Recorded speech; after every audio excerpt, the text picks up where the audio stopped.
होने का है उसी का होता है। अब उसमें जरूर है कि होने से पहले बहुतों में बाधाएं पड़ जाती हैं। आप जानते हैं गलत हो गई बातें, बहुतों के साथ में बहुत गलतियां हो, इस वजह से बाधा। लेकिन किसी तरह से इन तीनों के चक्कर चल करके और फिर पार करना ही है। आज नहीं कल नहीं कल। ये ऐसी अभिनव चीज है जिसको कि जो देखो सोई अपना उठा करके नहीं कह सकता। ये होना पड़ता है। कुंडलिनी आपके सामने चलती हुई दिखाई देनी चाहिए, उसका स्पंदन उठता हुआ दिखाई देता। अब देखिए कि जो प्रणव सिर्फ हृदय में सुनाई देता है वो आपको थ्रू आउट करेगा। आप अगर स्टेथोस्कोप लेकर के देखें उस आदमी को जब आप देखेंगे कि जिसकी कुंडलिनी ऊपर उठी है तो आपको पता चलेगा कि उसका अनहद अलग अलग पॉइंट से होगा।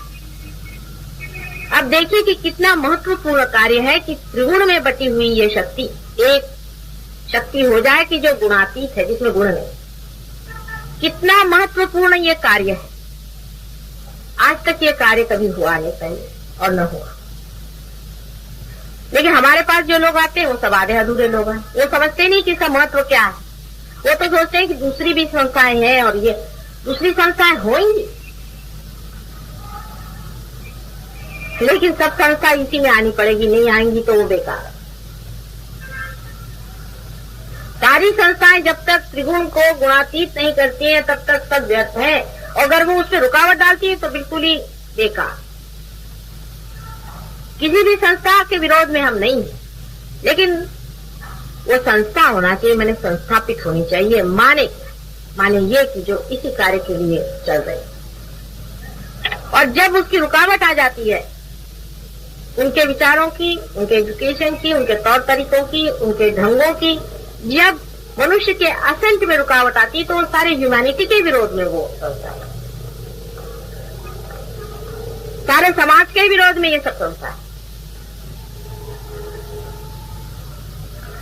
हमारे यहाँ भी ऐसे बहुत कम लोग हैं जो इसके महत्व को समझ पाए हैं। सालों से रगड़ रहे हैं, पार भी हैं, लेकिन इसके महत्व को नहीं समझ। वो भी इधर उधर चक्कर में घूम रहे हैं। बहुत से लोग ऐसे तो रुकते हैं, निकल जाते हैं, आते हैं, निकल जाते हैं, फिर आते हैं, निकल जाते हैं, फिर आते निकल जाते हैं।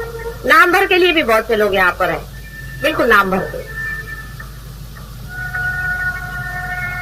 असलियत में इसको जो समझेगा और इसको जानेगा अपने अंदर, वही इस कार्य को उसका महत्व रखते हुए करेगा। लेकिन हमारे यहाँ ब्रेनलेस लोग भी बहुत है। उनको कितना भी समझाओ उनकी खोपड़ी में नहीं। वो सोचते हैं कि बड़े सहयोगी हो गए। सहयोगी का मतलब वो होता है जिसने अपने को गुणातीत में पा लिया। वही सहयोगी है जिसने अपने को गुणातीत में उठा लिया। बाकी सब व्यर्थ है। कोई कहता है कि मैं अमका हूं, मैं धमका हूं, सब व्यर्थ है। तुम कुछ भी नहीं हो। तुम गुणातीत में आए हो या नहीं। जैसे ही ये एक टेस्ट आप अपने ऊपर लगाना शुरू करेंगे, आपका जितना मिथ्या है सब गिरता जाएगा और आप गुणातीत में खड़े रहेंगे। आय जो है खत्म हो जाएगा। आय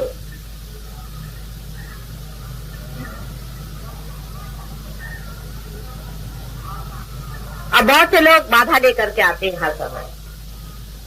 मैंने देखा है कि हमारे जो ग्रुप में लोग हैं ये लोग भी बहुत बाधा पकड़ते हैं। किसी के हस्बैंड पकड़ते हैं, किसी की वाइफ, किसी के बच्चे। आपको पता नहीं है कि एक एक बाधा निकालना कितनी मुश्किल की चीज है। जो लोग बाधा निकालते हैं वही जानते हैं कि कितना प्रॉब्लम हो जाता है। कल हमने किसी की बाधा निकाली तो यहाँ दामले थे, वो कहने माता जी ऐसा लगता है जैसे यहाँ से किसी ने बिल्कुल तोड़ दिया है, यहाँ से जैसे कोई जला दिया। और आप लोग रोज रोज बाधा लेकर के चले आ रहे हैं और ऊपर से कहो कि तुम्हारे अंदर बाधा है तो बुरा मानते और घर पे जाके बुरे काम करते। ऐसे लोगों के लिए जो लोग बाधा निकालते हैं उनके परम उपकार माना चाहिए। तुमने तो एक भी बाधा आज तक निकाली नहीं। तुम लोग तो एक भी बाधा खुद नहीं निकालते और दूसरों पे बोझा डाल रहे हो अपना कि बाधा निकालो, बाधा निकालो। किस लिए निकाले? कोई आपका निकालेगा।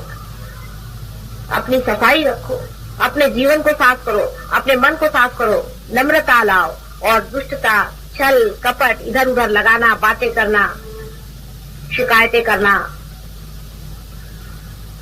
लोगों को सन्मार्ग से हटाना, इतना महान पाप करना, इसके ऐसे लोगों के लिए सहयोग में क्या मार सकता है? यानी कितने निम्न स्तर के लोग हैं। आप सोच लीजिए कि कहाँ तो मैं गुणातीत की बात कर रहे और कितने लोग निम्न स्तर के इसमें चिपक गए। बहुत ही निम्न स्तर के लोग इसमें आ गए, इतने निम्न स्तर के हैं कि उनको कहीं भी कहीं परमात्मा के पास आने का अधिकार नहीं। जो लोग बाधा निकालते हैं वही समझ सकते हैं कि यहाँ मैं हजारों बाधाओं को निकाल चुकी हूँ, और फिर बार बार आप लोग बाधा पकड़ के यहाँ आते हैं और आपको थोड़ी सी तो बात में बुरा लग जाता है।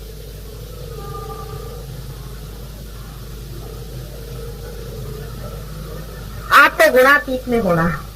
आप जब गुणातीत में ऊपर उठते हैं तो आपको देखते ही बाधा भाग जाती, बाधा अंदर आ ही नहीं सकती।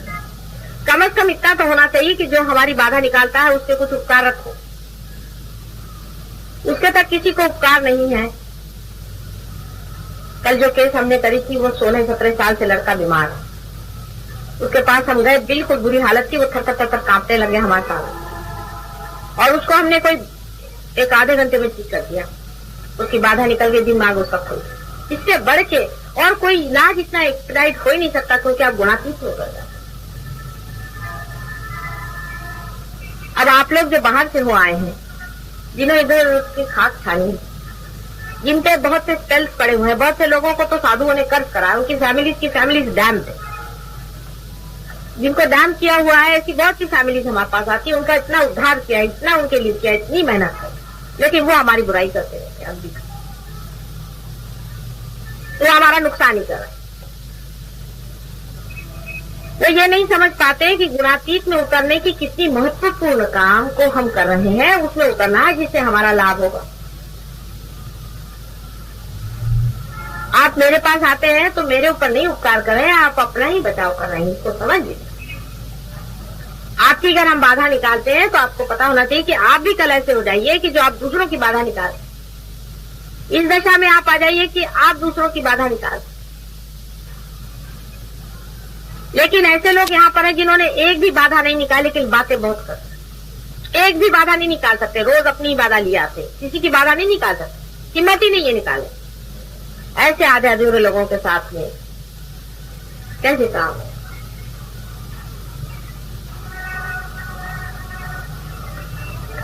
ऐसे लोग जो कि स्वयं की तो बाधा हटवाई, तब तो गुणातीत में हो, और दूसरों के अंदर भी, दूसरों के हृदय में भी ऐसा प्रेम अपना भरे कि वो भी आपके जैसे गुणातीत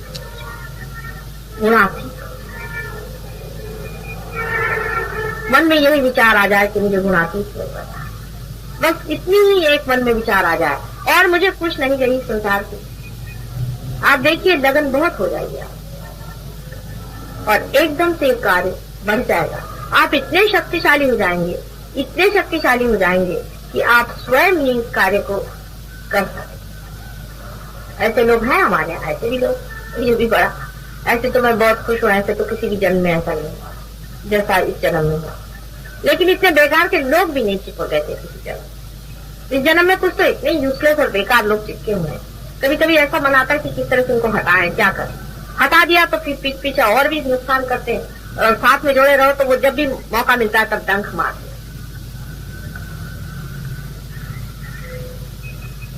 और वो सोचते हैं कि वो बड़े दुखी लोग हैं। दुखी कुछ नहीं, उनके अंदर भूत है, बाधा है जो उनको ऐसी बातें सिखाता है। सब गलत काम कर, आपस में जलसी करते हैं। ये क्या कोड़ा की आप बताइए। मैं क्या कह रही हूँ, यहाँ लोग हैं जो आदमी जरा ऊंचा उठ से जलसी करते हैं। अगर जलसी करते हो तो उठो उसके जैसे। पहले तो ये बताओ कि तुम लोगों ने सबने कितनी बाधाएं निकाली, फिर बात।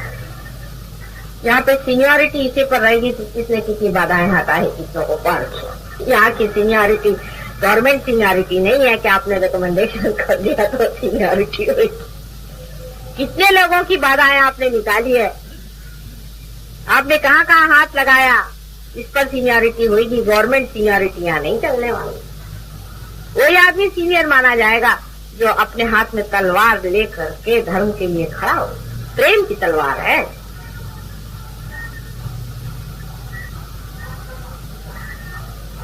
इसमें आप कुछ फॉल्स सर्टिफिकेट नहीं ले सकते, कोई गलत बात आप कह नहीं सकते। जब तक वाइब्रेशन से आएंगे तब तक नहीं आएंगे। आप चाहे उसमें कितना भी कहो, आएंगे नहीं तो नहीं आएंगे। जब आएंगे तब आएंगे, तब आपको पता हो जाएगा, उसमें कोई शंका नहीं रह जाएगी कुछ कहने की बात। पर आ गए तो आप एकदम से बढ़िया नहीं होने वाले। हाँ, अगर ऐसी पूर्व संचित हो, आप बड़े आदमी हो, ऐसे कोई तो हो भी सकते हैं, लेकिन ऐसे बड़े आदमी बहुत कम है। अधिकतर साधारण मीडियोकर लोग हैं। अधिक उम्र से इससे कुछ फर्क नहीं पड़ता, किसी भी उम्र में हो। 96 साल के एक साहब एक बार पार हुए थे हमारे यहाँ तक, वो रहे नहीं मेरे ख्याल से उसके 2-3 साल। वो बिल्कुल ऊपर जब चढ़ के आए थे तो उनको कुर्सी पर लाए थे, बहुत बुरी हालत थी, लेकिन बहुत बड़ी चीज। आखिरी उनका समझ लीजिए समय आ गया था, लेकिन वो पार हो गए। पार होने के बाद वो पैदल उतर के नीचे गए और बहुत बड़ा वो था ही, बहुत बड़ा चीज। उसके बाद 2-3 साल जीवित रहे और मृत्यु हो गई। उनके जैसे लोग बहुत कम हो, उम्र से भी नहीं होता। जिसको ये ख्याल रहा कि मेरा उम्र ज्यादा है, वो गया काम। परमात्मा के लिए उम्र कुछ नहीं होता, उसके लिए समय होता। सिर्फ गुणातीत में उतरने का इतना अच्छा तरीका आज आया हुआ है।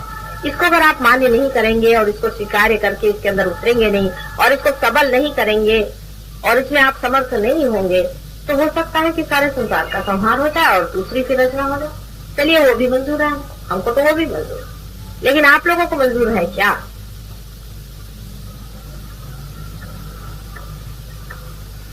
इसलिए समझा रही हूँ कि अपने अवेयरनेस में, अपनी चेतना में ही ये गुणातीत की स्थिति आपने पाई। बहुत से लोग शो ऑफ करते हैं, बहुत शो ऑफ करते हैं, ऐसा दिखाते हैं कि हाँ, इनसे बढ़ के कोई डेडिकेशन में है। ये माँ तो सबको जानती है, अंदर बाहर। तुम्हारी कुंडलिनी ही तुमको खूब अच्छे से जानती है, वही तुमको बता सकती है कि तुम गुणातीत में हो या नहीं, तुम गुणातीत में उतरे हो या नहीं।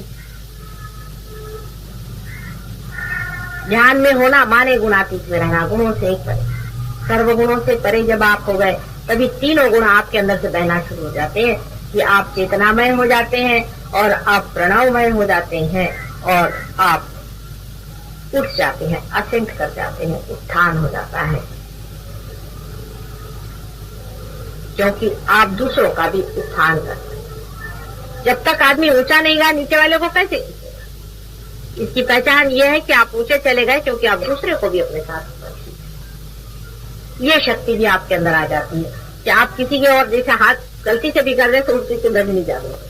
आप बैठे बैठे देखिए, किसी को ऐसे धीरे से कर दीजिए, देखिए उसकी कुंडलिनी जागरूक हो जाए।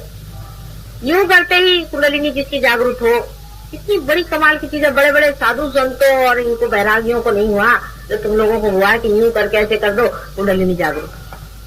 उंगलियों के इशारे पर जब कुंडलिनी घूमने लग गई, तब भी अपना महत्व नहीं समझे तो क्या करें, तब भी वही रहे। मराठी में कहावत है कि आधी होती दासी, राज्य पद चाले किसी किसे ही लड़े राही। पहले दासी थी, उसको रानी पद आ गया, लेकिन उसका घूमना फिरना जो था दासी जैसे, वो नहीं गया। वैसा ही है, कोई राजा लोग हो तो राजा बन जाते हैं, कोई मुश्किल है, पर दासी लोगों को रानी बनाना मुश्किल काम हो जाता है। उनका दिमाग तो भी घूमते रहता है और वो अपने घूमने को ही बहुत बड़ी चीज समझते हैं कि वाह वाह वाह वाह, क्या चांद लगा। प्रगति उनके अंदर से कुछ भी नहीं होती। किसी तरह से साफ हो गए, किसी तरह से फिर पकड़, फिर साफ हो गए, फिर पकड़, बिल्कुल कुछ प्रगति नहीं, बस यूं ही चलते रहते डावाडोल। किसी की बाधा वाधा कुछ नहीं निकाल सकते, लेकिन अपने को बहुत बड़ा आदमी समझे बैठे, बड़ी मुश्किल काम। आपका सर्टिफिकेट सिर्फ इस पर है कि आपने दूसरे की कितनी बाधा निकाली, बस ये समझ लीजिए। गुणातीत का सर्टिफिकेट इस पे है कि आपने कितनों को रियलाइजेशन दिया। अब एक दिन तो आप बगैर कुछ सोचे समझे ही सबको दे सकते हैं। आपने छोटे बच्चों को भी देखा है कि यूं कर देते तो चली जानी कुंडलिनी पर खड़ खड़ कर, उसमें कोई विशेष नहीं। लेकिन कितने लोगों को रियलाइजेशन देगा, कितनों की आपने बाधाएं निकाली। आप क्या सबकी बाधाएं निकाल सकते हैं? हर प्रकार की बाधा को आप हाथ डाल करके निकाल सकते हैं? निकाल सकते हैं तो आप कमाल। बहुत से लोग यहाँ पर आए थे इतने बाधा से पीड़ित, कुछ तो पागल खाने से आए थे और वो ऊपर उड़ गए। और ये जानना चाहिए कि हमारे पूर्व जन्म के भी बहुत से हमारे ऊपर शाप है, हमारे कर्मों के बहुत शाप हैं। फिर इस जन्म में भी बहुतों को इन गंदे लोगों ने शापित किया है, खानदान के खानदान तबाह है। इसलिए अपने को गुणातीत में समर्थ बनाओ, तो सारे की सारी अपने आसपास की बाधाएं भाग कर खड़ी हो जाएंगी। सब कुछ भाग जाएगा, सब कुछ शांत हो जाएगा और आप एक समर्थ राजा के जैसे राजा बने। कोई भी बाधा आपके ऊपर छूने नहीं वाली। आप एक बार बाधा को हाथ लगाकर उसको भगाना तो देखिए, झाड़ू मारना सीखिए कि कभी कोई बाधा आपके आसपास में नहीं टिकने वाली।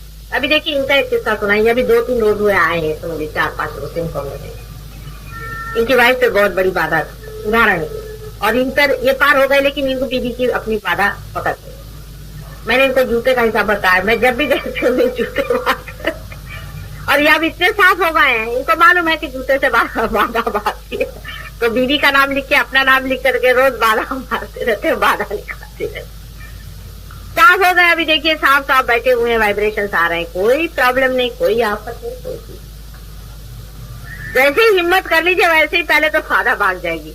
सिर्फ हमारे कुंकू के नाम से डरपोक लोग भागते हैं, इनमें कोई शक्ति है? आप किस चीज के लिए डर रहे?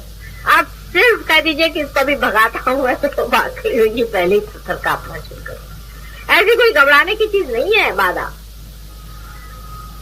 लेकिन आपकी शक्ति पे बहुत निर्भर होता। इसलिए हर बार गए, बाधा पकड़ के आ गए, फिर आए, फिर ठीक हो गए, फिर आए, फिर पकड़ाए, फिर ये क्या तमाशा चला है धोबी का घर। कभी कपड़े पहनने का मौका ही मुझे नहीं मिलता है। जब भी देखती हूँ तो अपना ही चले पकड़े चले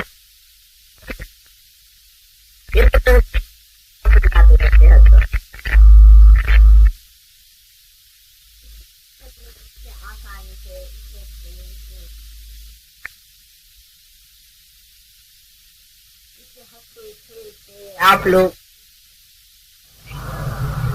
कुछ भी बात नहीं, कोई भी उसमें गंभीर बात नहीं, कोई भी उसमें दुखदायी बात नहीं। आप दुखी हैं अपनी वजह से, क्योंकि आप अपने बारे में कुछ कल्पना कर बैठे हैं। वैसी कोई बात नहीं, आप स्वयं चैतन्य स्वरूप है और आप हो सकते, हर घड़ी आप हो सकते, हर क्षण आपके लिए बना। अगर नहीं होता तो क्यों होते आप छू गए, खुल गए।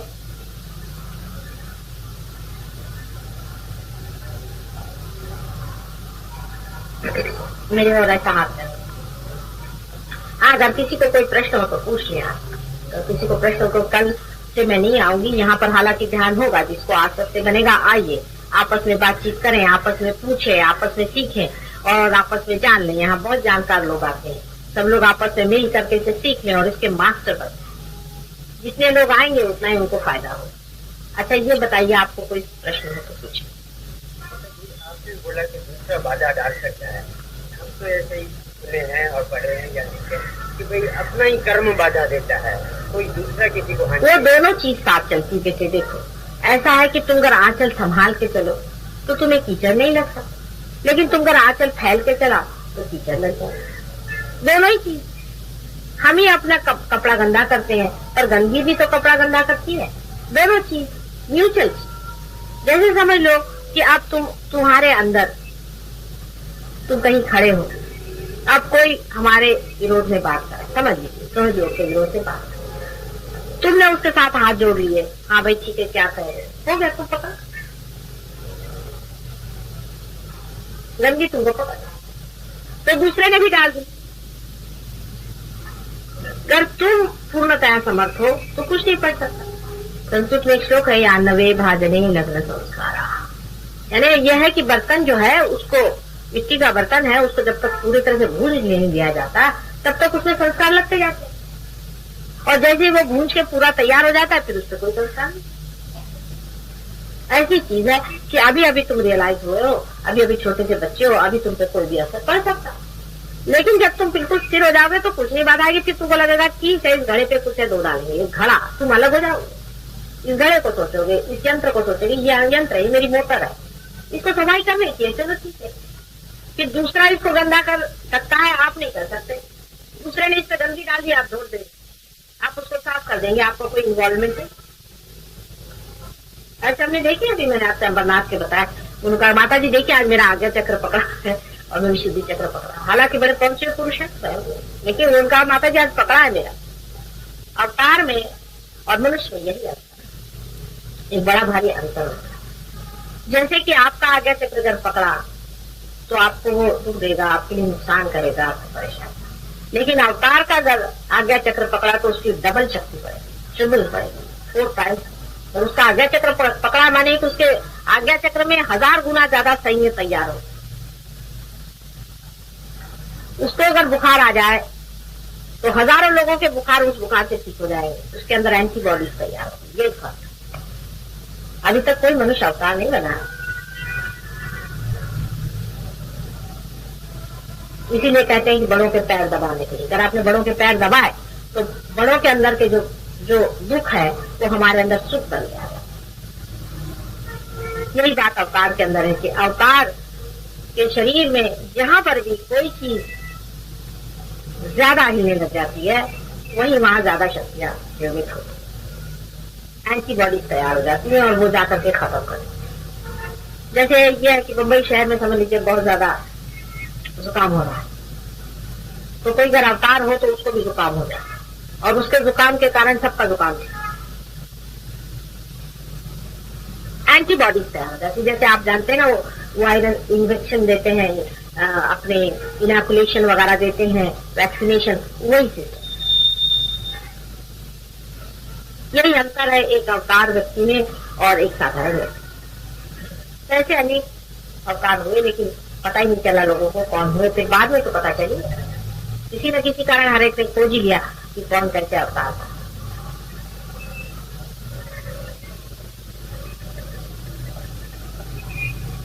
और कोई प्रश्न पूछ?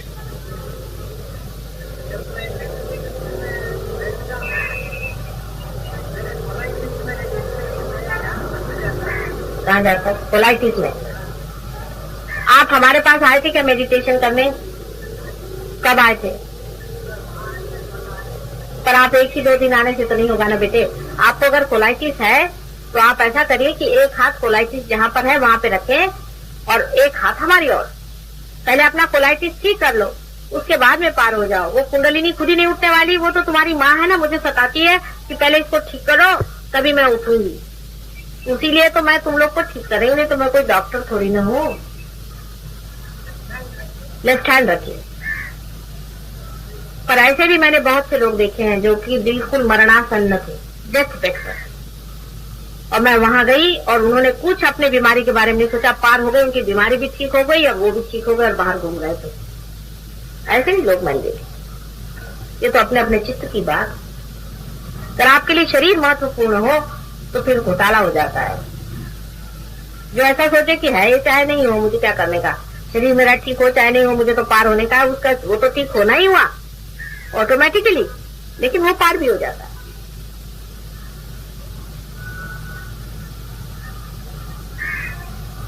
कोई प्रश्न हो तो पूछो।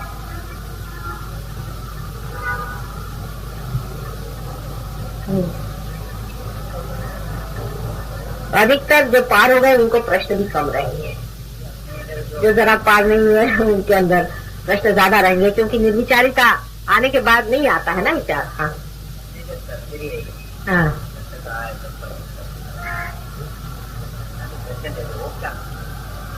जिसका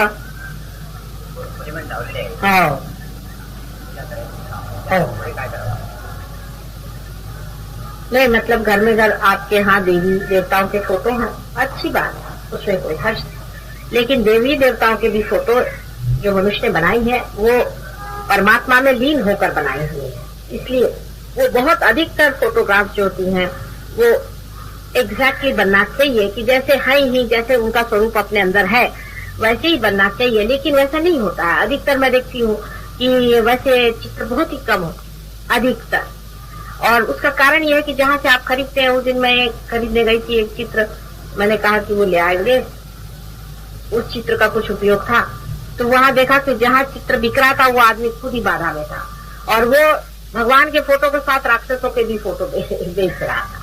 तो वहां पर इतनी गंदी गंदी बाधाएं थी कि एक फोटो मुझे कायदे का नहीं। फिर उसमें से एक फोटो मैंने खरीदा, मैंने कहा चलो इसको भी ले चलते हैं, घर पे देखेंगे। कि बड़ी मेहनत करी, ये क्या वो क्या, भगवान के फोटो को कोई चप्पल भी नहीं मार सकता है, क्या करे, तो समझ भी नहीं आ रहा था। तो मैंने कहा कि छोड़ो इसको, विसर्जन करो, किसी अपने रियलाइज आदमी से, कोई आर्टिस्ट से अपन फोटो बनाएंगे तब ठीक होगा, वैसे तो बनेगा। ऐसा होता है। इसलिए अब आपका फोटो में वाइब्रेशन कैसे है वो पहले देख लो। अब यहाँ तक है कि अभी परसों पूजन हुआ था यहाँ पर, आप जानते हैं, तो इन लोग मंगलसूत्र रहे, मैंने कहा था मैं कोई लूंगी नहीं थी, इसको एक आर्टिफिशियल कोई भी चीज ले आना टोकन के तौर पर, एक प्लास्टिक का मंगलसूत्र ले। अब ला के पहना दिया मेरे को, वो फूल गली में से खरीद के लाए। अब उसमें इतने गंदे वाइब्रेशन थे कि मेरी यहाँ पर बहुत सारी एंटीबॉडीज तैयार हो गई। ये जो नाभिक थी अपना विशुद्धि चक्र, इधर में एकदम से एंटीबॉडीज तैयार हो गई। तो मेरे को कहाँ से पता नहीं क्यों यहाँ पर इतने जोर से श्री कृष्ण एकदम से अपना जोर बांध गए, क्या हो गया, कौन ऐसे शत्रु आ गए इधर में, किसको मारने निकले हैं, फिर इसको समझ में नहीं आ रहा। उसके बाद 2-3 दिन मैंने पड़ताला, मैंने कहा देखें क्या चीज है क्या नहीं है। आखिर मैंने सोचा कोई बाहर कोई बात हो रही है कि क्या बात।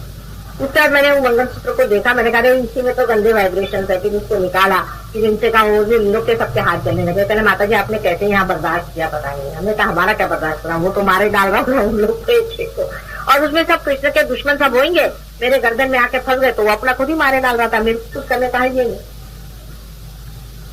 तो वाइब्रेशन तो खराब होते ही हैं, तो बहुत लोगों के होते हैं। अब यहाँ जो सहयोगी लोग आते हैं, आप क्या सोचते हैं सबके बड़े अच्छे वाइब्रेशन होते हैं, आके बैठ के यहाँ औरतों को भी कुछ कुछ देखते हैं लोग, बुड्ढे बुड्ढों को मन देखता, ऐसे भी गंदे यहाँ होते हैं गंदे, उनके भी वाइब्रेशन खराब होते हैं। तो सहयोगी हो जाने से, माता जी के पास आने से सबसे बड़े महापवित्र नहीं हो जाते, अंदर से पवित्रता नहीं। ऐसे मैंने बहुत से देखे लोग, उनकी नजर इधर उधर चलती रहती, मन में गंदे गंदे विचार आते रहते, प्लानिंग होते रहता है कि माता जी का काम कैसे खत्म करें।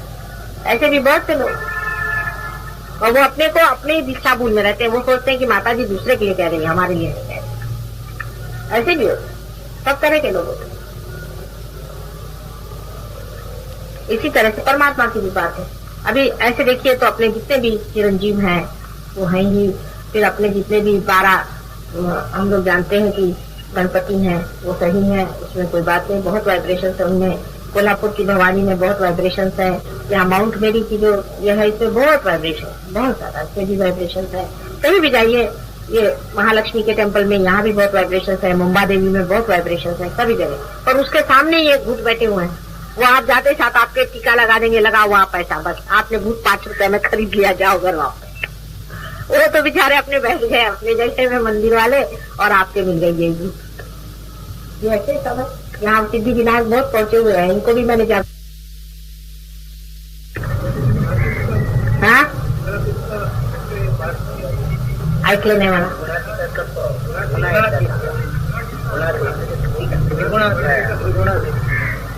गुणातीत यानी 3 गुणों से परे।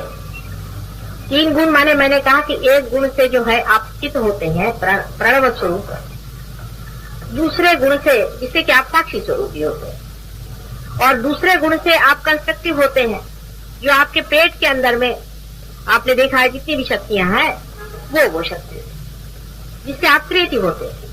तो एक शक्ति वो है जिससे आप स्थित होते हैं, जिसको हम प्रणव रूप कह सकते हैं। दूसरी शक्ति वो जो है जो कि पेट में कार्य करती है, जो कि 2 सिंपैथेटिक नर्वस सिस्टम है, एक तो लेफ्ट और एक राइट।